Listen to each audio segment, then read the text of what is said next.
Have you ever felt trapped by circumstances beyond your control? Maybe an oppressive work environment, crushing debt, or a family crisis, and thought, there's no way out. In moments like these, it can seem like our options are limited, our fate sealed by forces we didn't choose. But what if there was a way to reclaim your sense of agency, no matter how dire your external situation? That's exactly the promise offered by Epictetus, a Stoic philosopher born into slavery, who taught that true freedom arises not from our external conditions, but from mastering our own minds. If you're ready to break free from feeling victimized by life's hardships and discover how to cultivate unshakable inner autonomy, this exploration of Epictetus's Stoic wisdom is for you.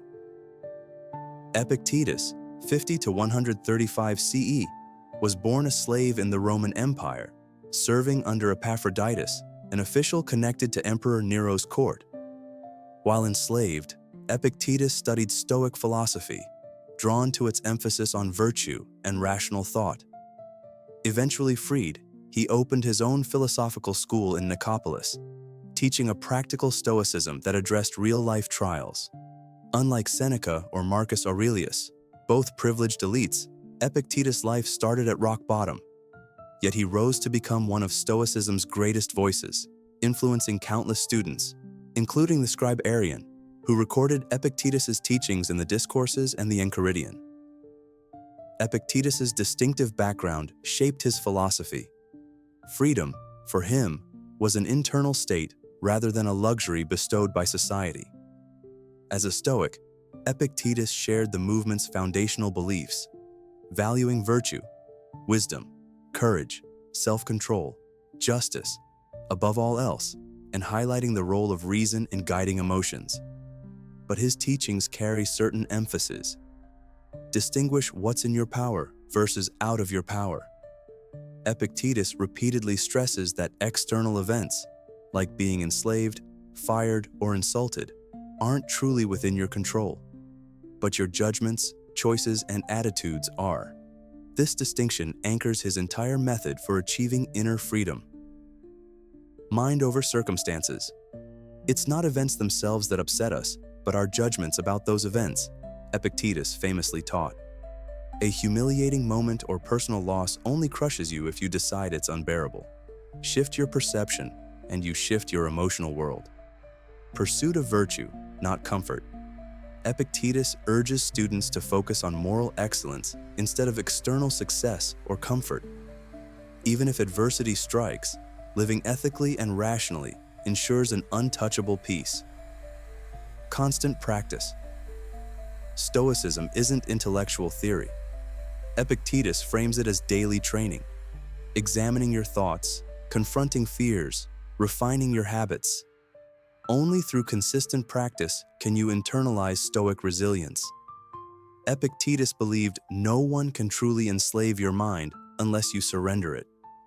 By honing your perspective, you discover a freedom from within that outlasts any chain or crisis. The Discourses and Enchiridion, meaning handbook, capture Epictetus's guiding premise. You are the master of your thoughts, will, and moral purpose. External factors, like health, reputation, relationships, or wealth, never fully lie in your hands. Consequently, you can maintain tranquility if you let external outcomes be what they are, directing your effort toward cultivating virtue and correct judgments. Epictetus lived this truth. Enslaved for part of his life, he found that no master could rule his inner domain. This perspective revolutionizes how we see hardships. You might lose your job or face heartbreak, but nobody can take your character, reason, or moral choices unless you yield them. Realizing that your autonomy resides within fosters profound empowerment and calm in the face of upheaval. Epictetus' most quoted line is, "Men are disturbed not by things, but by the views they take of them." This statement underscores the Stoic approach to adversity. Identify the story you're telling. A job loss might spark catastrophic thinking. I'm worthless. My life is ruined. But those conclusions are opinions, not facts. Recognizing them as judgments diffuses their emotional punch. Challenge irrational beliefs. If a friend betrays you, you might label them evil or decide life is unfair. Epictetus suggests questioning that assumption. Is it truly evil, or was it ignorance, human imperfection, or a clash of values? Changing your story changes your emotional response. Reclaim agency. Even if the external event persists, a tough economy, a chronic illness, your mental framing can mitigate suffering. You shift from victimhood to an active stance of reevaluation. This is tough, but how can I use my reason, virtues, or resources here? This principle resonates profoundly today, where negative news cycles, social media conflicts, and personal stresses abound. By analyzing your interpretive lens, you transform reactivity into resilience. A repeated theme in Epictetus is that challenges are actually your spiritual or philosophical training grounds. Difficulties show a person to themselves, he'd say. Only when tested do we uncover whether we've truly internalized Stoic composure or if we're still at the mercy of external triggers.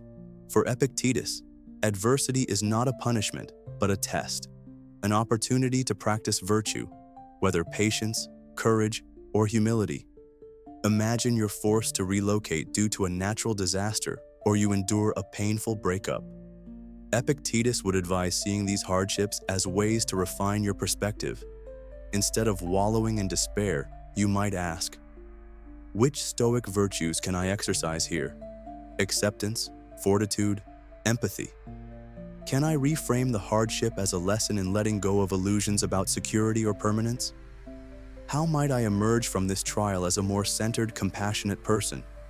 The notion that adversity can improve your character, rather than just degrade your well-being, is crucial to Epictetan Stoicism. Let's illustrate Epictetus's approach by looking at two common scenarios. The underpaid worker. Imagine you're stuck in a low-paying, draining job with limited upward mobility. You feel undervalued, your boss doesn't appreciate your efforts, and anxiety grows about making ends meet. Epictetus reminds you, your power lies in your reaction and your choices. You can adjust your perspective. This job doesn't define my worth. It's a temporary means to an end. Take proactive steps, improve skills, explore new opportunities, keep your moral standards high, even if your environment is flawed. Refuse mental enslavement. Don't let bitterness corrode your mind. You control your integrity and outlook. Though you can't wave a wand to double your salary instantly, you can maintain your dignity. Keep learning and avoid self-pity. Chronic illness or injury. Suppose you've been diagnosed with a chronic condition that causes daily discomfort, limiting your previous lifestyle. Epictetus would say your body's health isn't fully in your control, but your reaction is. Focus on gratitude for what remains possible. Instead of lamenting lost abilities, cherish areas where you still have agency, like your relationships, creative pursuits, or intellectual growth. Reframing. Turn each day's pain into a reminder of your resilience and a prompt to cultivate calm acceptance. Ethical self-leadership. Even with physical constraints, you can act kindly, work on your mental habits, and contribute to others in meaningful ways. Your deeper self remains free. These real-life parallels show how Epictetus's teachings still apply, liberating us from mental bondage even when external conditions seem grim. From the Enchiridion and the Discourses, here are 5 actionable ways to live Epictetus's Stoic method. 1. Daily distinction practice. Each morning, remind yourself, some things are in my control, my thoughts, choices, effort. Others, other people's opinions, random events, are not. This mental check sets your focus for the day. 2. Mindful response to events. Whenever adversity strikes, a rude comment, a traffic jam, pause and say, it's not the event that upsets me, but my judgment of it. See if you can shift from impulsive annoyance to a more measured perspective. 3. Negative visualization. Like other Stoics, Epictetus endorses imagining possible setbacks. Picture losing certain comforts or facing an unexpected challenge. This isn't masochistic. By rehearsing adversity, you reduce shock if it happens and appreciate what you currently have. 4. Journaling on control. Each evening, briefly note situations where you felt upset or anxious. Ask, which part was in my control? Which wasn't? This reflection helps internalize the crucial difference between what you can change and what you must accept. 5. Voluntary discomfort. Epictetus might suggest occasionally embracing mild discomfort, like skipping a luxury or enduring a simpler lifestyle momentarily, to remind you that your happiness doesn't hinge on external ease. This builds inner resilience for genuine hardships. Each practice underscores that mental discipline is a habit, not a one-time epiphany. By persistently training your mind, Epictetus's philosophy becomes second nature. You might worry that Epictetus's emphasis on acceptance means resignation to injustice or passivity. But the Stoics carefully distinguish what to accept. If you can ethically or practically change a harmful situation, do so with earnest effort. Epictetus absolutely wanted people to be active, if their action aligned with virtue and reason. Accept uncontrollable outcomes, like the weather or random misfortune. Don't waste energy raging over them. Engage where your moral or practical influence can matter. Try to improve your workspace, speak up for fairness, or help a neighbor in need. Maintain emotional equilibrium either way.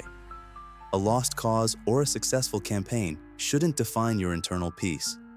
In short, Epictetus unites serenity about external unpredictability with a refusal to squander your moral agency. If you had to distill Epictetus' approach to adversity, it'd be: see adversity clearly. Don't inflate or catastrophize. Separate it from your knee-jerk interpretations. Claim your power. Realize your perspective and moral response remain your unassailable domain. Act where you can. Address the hardship if possible, grounded in virtue. Accept the unchangeable. Embrace the rest as part of life's natural flux. Keep training. Stoicism is an ongoing discipline, requiring daily mental calibration. Adversity, then, isn't a sentence to misery. It's a chance to deepen your Stoic practice, forging greater calm and clarity. Epictetus, born enslaved, discovered a mental liberation that no master could revoke. His life stands as a testament that no matter how bleak or restricted your outer world, you can maintain a free, ethical inner world. Epictetus' story might be 2 millennia old, but his core insight remains electric. Real freedom is an inside job. Nothing external, be it social standing, wealth, or even physical captivity, can truly define you unless you let it. By focusing on your ability to choose your attitude, refine your judgments, and commit to virtue, you unlock a sense of autonomy that adversity can't crush.